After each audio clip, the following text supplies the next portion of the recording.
Okay. Good morning, everyone. This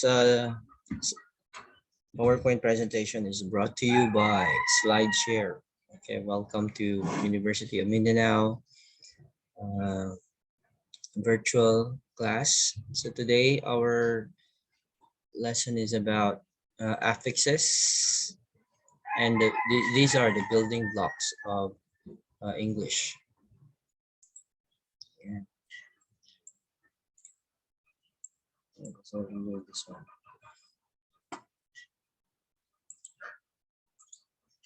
Okay, who would like to read this with feelings? Anybody? Ako, sir. Sige, go. Carol, out ka ni si Carol.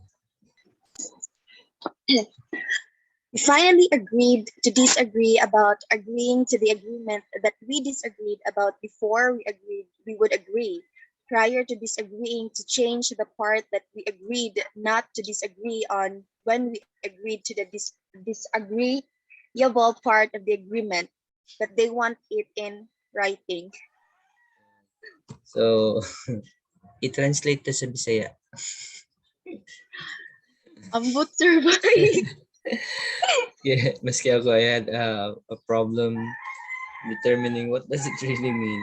So the best way to do this is chunking. You would have to chunk the thought units. For example, we finally agreed to disagree. So slash. We finally agreed then to disagree about slash agreeing to the agreement slash that we disagreed about slash before we agreed slash we would agree slash. So diyan mo isa-isa analyze until you come up with the meaning. So I did not do that yet, so let's leave it like that for the moment. Pero it's a very challenging task for comprehension because isa-isa din mo siya, then pero it's doable. Okay. Galing nga ako. Okay, but the root word there is that keeps on repeating is agree, right? So the word agree can be inflected with in different ways. You can just add D like agreed. You can put disagree, then ing agreeing, then agreement, disagreed. What else? Just plain agree, not disagreeing, agree, disagree, agree, disagreeable, disagreement, etc. So balik-balik siya. So the root word still the same, but the prefixes and affixes used changes the meaning of the word. Okay. Be aware of invisibility. Ano siya? Salita, dapat na beware. Beware of invisibility. Probably kay kuan ka na like murag Buddha ba? Naga-fog gani. I remember when we traveled to Buddha on an early morning na we have to ang speed namo kay mura lamig kanang ga-bike. Pero ang gisakyan namo kotse. Ang reason because of invisibility. You can only see like 3 meters or 4 meters away from the car. The rest, di wala kayo makita. So, we merely followed a truck. Yan na ay suga. So, ang suga lang sa truck ang minasundan. Yan na ka-dangerous na.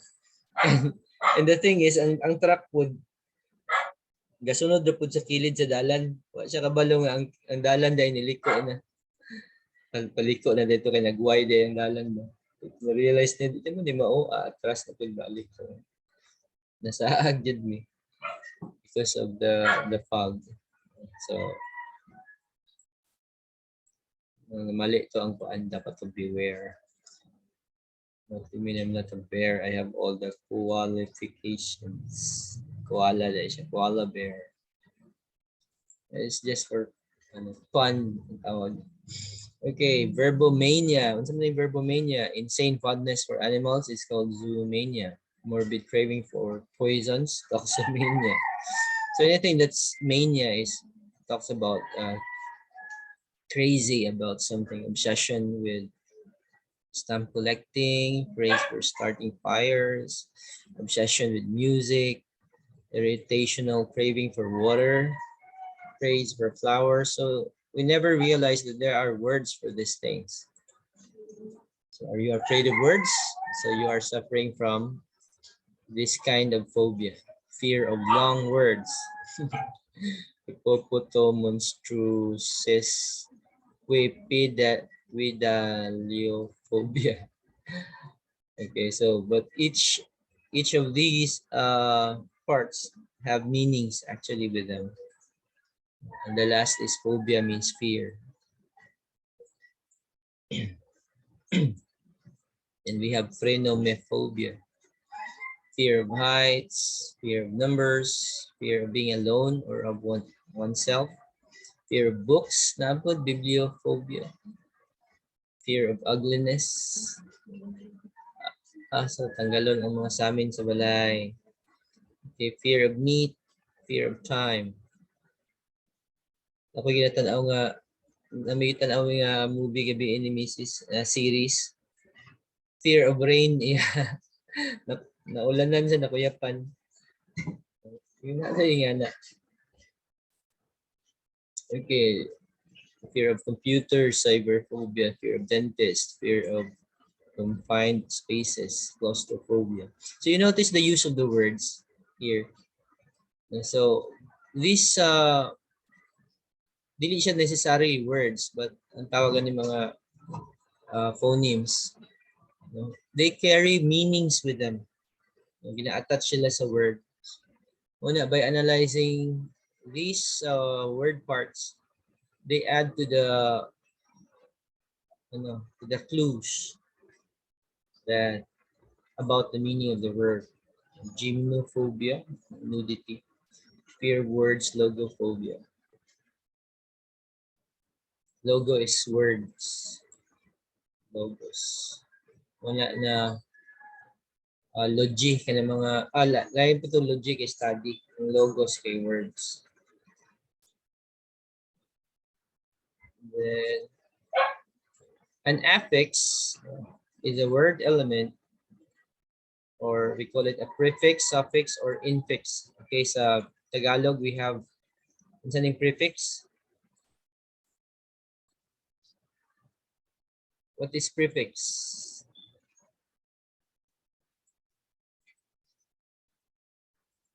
Anybody? Isa ni sa Filipino. Unahan, sir. Ha? Unahan. Ulan? Unlapi. Unlapi, sir. Kalimutan mo. Unlapi. Ang suffix,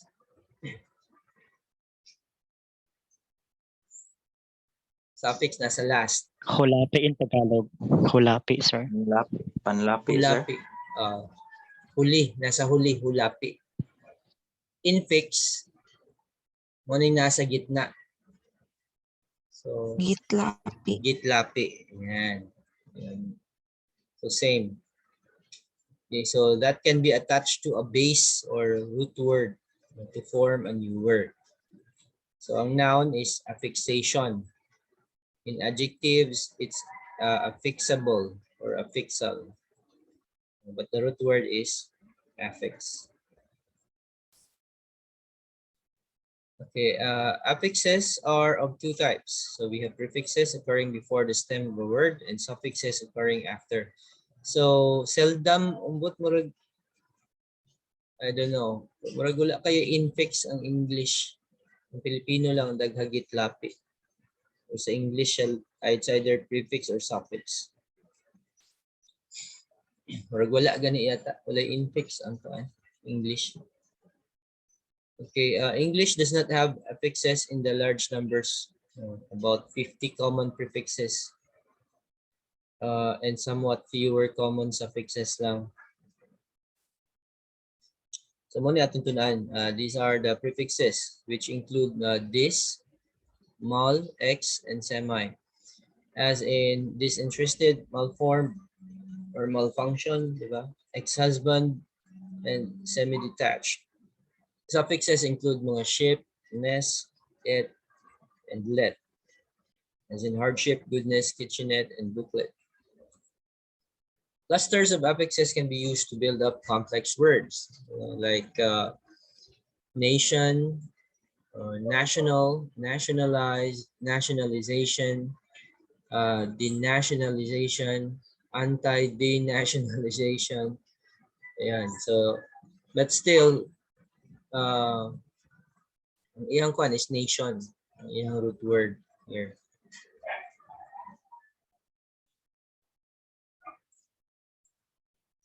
Okay, some common Greek and Latin roots. So it's important for us to be at least familiar with some of them. So here they are aster or astr. So may mga G-O-L din. Which is a star. So that's why we have astronomy or astrology. Astrology is study. Logi man, basta logi study na siya. Study of stars, astrology. Astronomy is, what's the meaning anime? Then we have Audi, to hear. That's why we have audio or auditorium, audible. And Benny, it's good or well. So benefit or benevolent, benefactor. Yan. Bio, life, biology, autobiography. So, ang graph, ang meaning sa graph is write, to sulat ba? So, bio, to write. Biography means writing about one's life. Auto means self. So, ikaw mismo ang nagsulat sa imong life story, autobiography. Madali na siya i-connect. Okay, ang dic is means to speak. So that's why we have words dictionary or dictator or diction. Okay na. Okay, we have fer, to carry. That's why we have transfer or referral. Fix, to fasten. That's why we have fix, suffix, or affix. Geo means earth. Geography or geology, study of earth. Ang log or L-O-G-E, L-O-G-U-E, it's a meaning word. Pwede po siya thought, pwede po siya speech. So monologue, astrology, amo din na. Biology or neologism. Ang look is light. That's why we have lucid or translucent, referring to light. Ang trans kay murag transfer, to move something or to connect. Manu meaning hand, so manual or manuscript. Meter means to measure, metric or thermometer. Path is feeling. That's why we have pathetic, sympathy, or empathy. More than learning new things.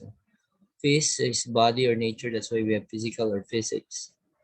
Scrib or script is to write. Scribble or manuscript. Scripture. Yeah.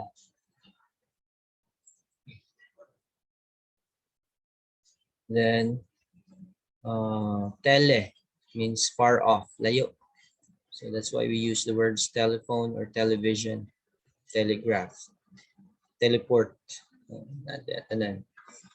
Ter is earth or territory or extraterrestrial. So I think earth ni siya as a planet. Lahi po itong geo, kay geo more on earth as murag yuta. Okay. VAC, back, empty. So, anong vaccine? Vacant, vacuum, evacuate. Verb, word, so verbal, verbose. vid to see, video or vision, television. So what is an affix? Over half of the words in English are there because of the process of this kind na ginatawag na affixation. And this is one reason why children's vocabulary grows so quickly once they learn some prefixes and suffixes. Now, in fact, you can even invent your own word using root words and suffixes. That's how English words are formed. So, and until now, the English language is still growing because of these things, especially in the scientific or research world. Then these are prefixes showing quantity. So meaning, saba sa iyo.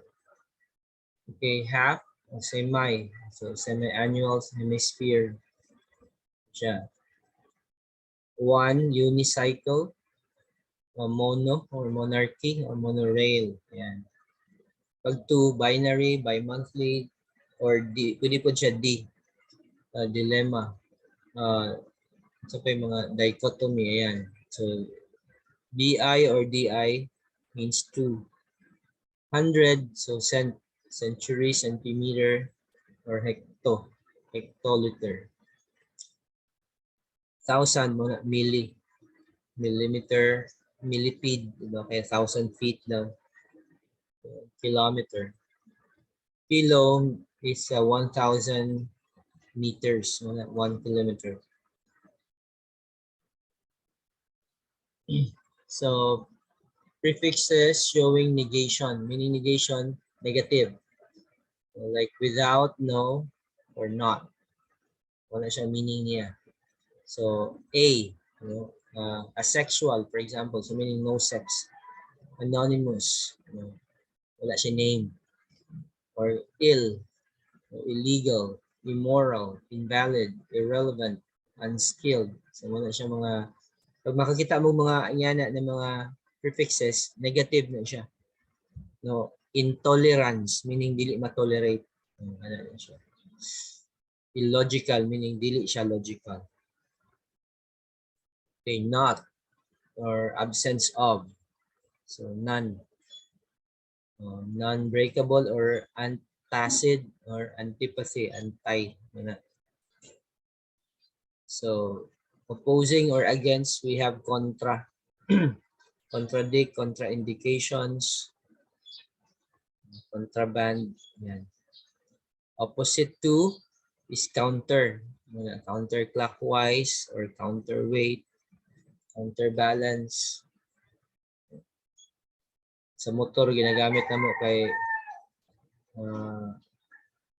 tawag na counter, magliko gani, kalimot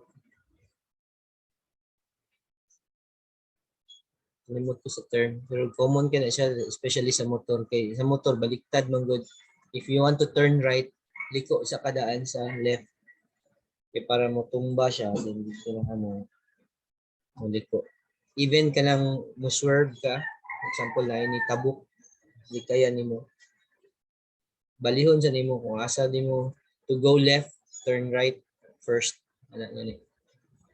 Which is, we have to really program our minds to do that. It's not the same as sa kotse na gusto ka mo left, diretso na ka left. Sa motor mo right sa ka para mo tumba ang bike, then dito nimo counter balance. Okay, so what else? Complement to the opposite. Complement to, opposite to, complement to, do the opposite of, or remove, or reduce. Kaning kuan opposite of mo ni counter din sila under.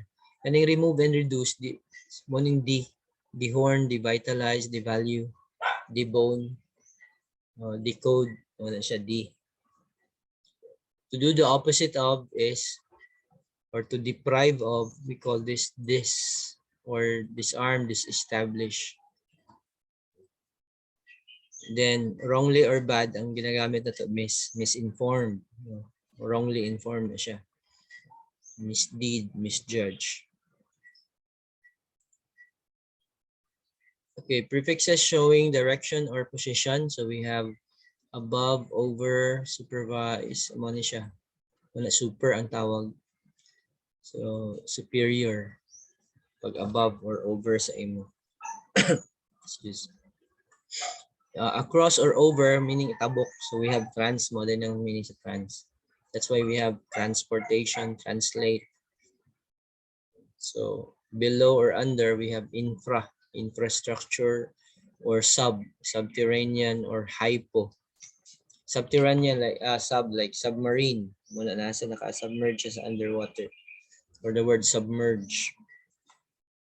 Ang hypo means below, like sa sugar. Hypo,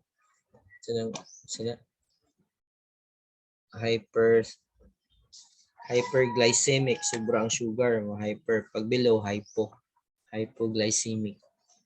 Kuya pa ng mga diabetic. Okay, in front of, so we have proceed, or prefix. So in front of mo na siya. Prefix. Basta ng mga pre. Okay, lahat po itong pre sa time. Pwede po. Pre-cook. Then we have behind, so recede. Murag buhok lang, papatras na, receding. Out of, so erupt, explicit, ecstasy, intro. Into day. Saba ba sa erupt? Okay. Into, injection, immerse, encourage, empower. So meaning na into din na siya. So around something, so circumnavigate, ituyok ang kalibutan. Then we have perimeter, so around the area. Secure the perimeter. Okay, with, meaning together, with something. So we have coexist, colloquy, communicate, consequence, correspond, sympathy, symbiotic mo din na siya. With, synchronize, learning new things. Correspondent. Okay, so suffixes, on the other hand, modify the meaning of a word and frequently determine its function within a sentence. So take the noun nation, for example. So with suffixes, the nation becomes the adjective national, and adverb nationally, and the verb nationalize. And as you notice, every time you add certain suffixes, the primary stress of the word also changes. Like nation as a first, national first yapon. Pero pag nationally, nagyapon siya sa first, nationalized nagyapon din. But there are some words na naga-change, like advertise, so nasa sa first. Advertising, nasa sa third. Advertisement, nasa sa second. Yung mga iyan, nag-change ang stress, but in this case, steady lang siya nasa sa first. Okay, typical noun suffixes are ence, ance, or, er, nani sa last noun, meant, list, ism, ship, nc, shun, shun yapon. Aning sion usually is read as z, Jean, like vision. Then we have nest, hood, and dom, kingdom, dom. Okay, so normally these noun suffixes, whenever you see words that end in these suffixes, meaning it's a noun. So can you imagine, we thought nouns are just names of persons, places, or things, but any word that has these kinds of endings are also classified as nouns. They are ideas. So, for example, tourism, that's a noun. Friendship, it's a noun. And among other things. Okay, typical verb suffixes are en, or like darken, ify, verify, size, sanitize, ate, deprecate. And so these, whenever you see these endings, that means these are verbs or action words. Typical adjective suffixes are able, mo ni sila, I-B-L-E, A-L. So let's give an example each here. Agreeable, edible. Wala tay word na eatable na makaon. So it's edible. Pag dili makaon, inedible. Nasa IN. So we have 10 minutes. Then AL like referral, nuptial, sa kasal. Automatic, lovely, colorful, virtuous, give me a TIAB, TIVE, additive, subjunctive, noun to to. Active, ayun, adjective siya. Less, loveless. Ang pagbasa ni dili siya less, actually mali. It's less, mura siya LI. And that's why you say countless, speechless. Dili siya less. Then ish, Turkish, okay, succulent. And so these are adjectives. So somehow sa grammar or it adds to your in identifying parts of speech. What kind of word is this? Is this an adjective, noun, or adverb? Tanaw mo, analyze the endings. So it ends with OUES, promiscuous. So this is an adjective. So the adverb suffix is ly. Now, whenever you see ly, mostly, but not every time you see ly, it's an adverb. So there are lys that are adjectives. So nagyapon siya, di ba? Such as lovely, only, ayan, adjective na siya. But most of the time, like gracefully, softly, so pati friendly o adjective ni siya. So but mostly like 90% of the time it's adverb. They modify verbs, adjectives, and other adverbs. Okay, so a word element or a type of affix that can be inserted within the base form of a word rather than at its beginning or end to create a new word or intensify meaning. So this process of inserting is infix. May tawag na to infixation sa kaning gitlapi. Kumbaga, I'm excited to know. Also bleeding lutely. Abso bleeding lutely. Quincy Jones, a song in a film. Abso bloody lutely. Lagsa lang lagi. So ang absolutely gisingitan og bloody. Also bleeding. So it creates humor in that sense. Okay, examples and observations. So infixes work in fortuitous or aggravating circumstances by emotionally aroused English speakers. Hallelujah. As in the movie Wish You Were Here. So the main character expresses her aggravation at another character is trying to contact her by screaming, "Tell him I'm gone to the single bloody poor." And so it creates a very humorous effect. Singapore. Okay, English has no true infixes. Lagi sa binuang lang. So create lang siya for fun. But the plural suffix, which is s, behaves something like an infix in unusual plurals like passers-by and mothers-in-law. And di man sige singit sa tunga. You don't say mother-in-laws or you don't say passerbys. So, diri ka sana magdungag ng S pag plural. Okay. Then, another example. Fantastic. So, flaming-tastic. Diba? It multiplies the effect. Unbeflipping livable. Ayan. Frigin-tastic. Frigin-tastic. Absolutely. Ayan.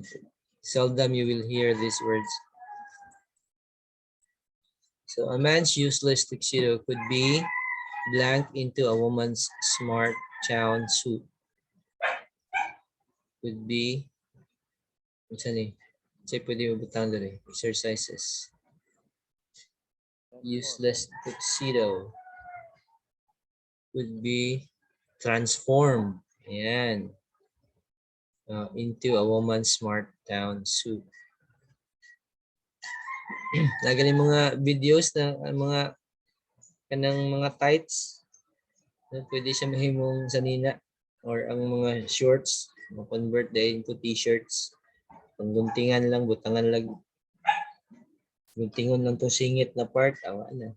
Sulod na imong ulo dito, then becomes something. In Garner's case, the formal elements often go unnoticed because they are blank and made almost invisible by emotional power and urgency of the story. What do you think is the word? Would like to try.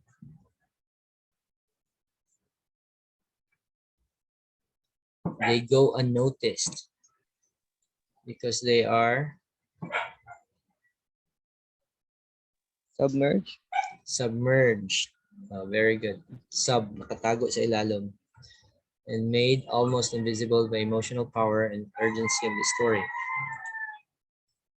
Eduardo Duhalde, Argentina's caretaker president today, said that he would blank the peso as he prepared to unveil a high-risk plan to end the country's economic turmoil. Root word is value.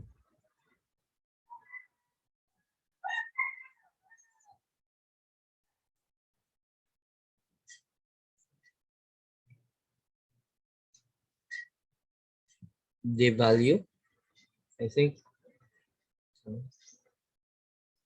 So, devalue or patasan ang value.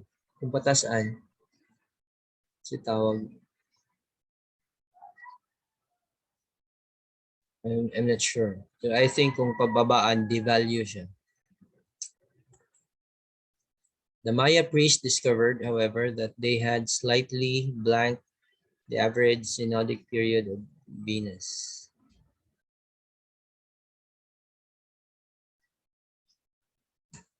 Sobraan, kung nasobraan, overestimate. Pag kulangan, underestimate. Of themselves, of course, the rules are normative and their validity is thus what?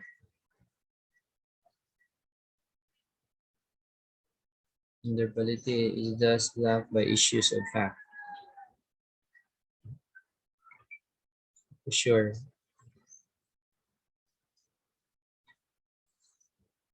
What prefix could be put here? Affect the issues of fact. Skip na to. Di ko sure. Anybody who knows this? Normative. Normative. Di ko sure ano. There remained a distinctive philosophy of liberalism which could blank the liberals from other political parties, which could differentiate. Ayan. Okay, so we end here. So I have like 1 minute left. Pwede pa. Sige. In a black leather notebook, blank with a metal clasp. In a black leather notebook, So may nakutan din. Scribbled, fast. Fastened. Yan. Fastened with a metal. Verb. So the only miracle left in the nuclear dream is that more people have not blanked to the fact, awakened to the fact that nuclear power is economically increasingly and that it takes much needed funds away. Okay, so our lesson ends here, and thank you for listening. See you again next week. Okay, bye-bye. Hi, sir. Hi, sir. Thank you. Sir, thank Hi, you. sir. Thank you. Thank you, Sir. sir. Thank you, Okay, sir. stop Goodbye, sir. recording. Yes, sir. Stop recording here.